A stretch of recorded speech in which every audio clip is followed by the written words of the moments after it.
ہم دارالاسلام میں بیٹھتے ہیں، ہمارے پاس سوالات آتے ہیں، طلاق کے سوال سب سے زیادہ آتے ہیں، لوگ آ کے اپنے مسائل بیان کرتے ہیں، اور آپ یقین کیجئے کہ طلاق کی ایسی ایسی وجوہات ہوتی ہیں کہ یعنی کہ سمجھ سے باہر ہے کہ ان مردوں کی عقلوں پر کیا پردہ پڑا ہوا ہے، یا ان کے ساتھ کوئی پرابلم ہے، یا ان کے ساتھ کوئی نفسیاتی مرض ہے۔ ایسے ایسے واقعات آتے ہیں، میں نے خود اپنی آنکھوں سے، یا میں نے خود جو یعنی کہ مسئلہ آیا، تفصیلات پوچھی تو حیرت ہوتی ہے، یعنی اس بات پہ طلاق دے دی۔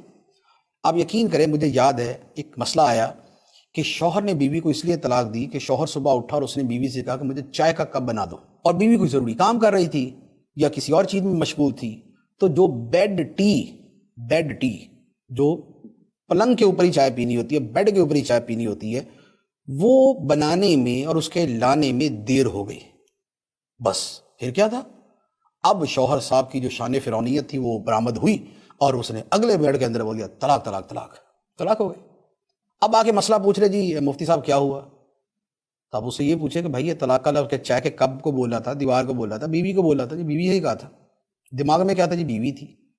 وہ کہا بیوی تھی تو پھر ٹھیک ہے، موجے کرو، اب طلاق دے دی، ہوگی طلاق، 3 طلاقیں ہو گئی۔ تو یہ کیا ہے، یہ طلاق دینے کی وجہ، اس سے بھی معمولی وجوہات مل جائیں گی کہ بیوی شوہر جو ہے وہ گھر سے باہر انتظار کر رہا تھا، اس نے بیوی سے کہا ذرا جلدی تیار ہو کے آ جاؤ، بیوی نے تھوڑی سی دیر کر دی، بس دیر کر دیا، بیوی اندر سے اندر، شوہر باہر سے باہر، چلے جی طلاق، فارغ۔ یہ آئے دن کے مسائل، اور سینکڑوں ہزاروں طلاقیں اسی طرح کی چھوٹی چھوٹی وجوہات سے ہوتی ہیں۔ تو یہ جو گھروں میں رویہ ہے یہ بڑا ظالمانہ رویہ ہے۔ طلاق دینا کوئی ایسا کوئی جائز اور ثواب کا کام نہیں ہے،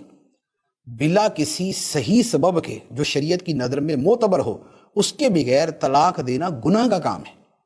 ناجائز کام ہے۔ یہ ایک قسم کا یہ گھر برباد کرنا ہے، یہ آگے جو ہے وہ پتہ نہیں کتنے گناہوں کا دروازہ کھول دینا ہے۔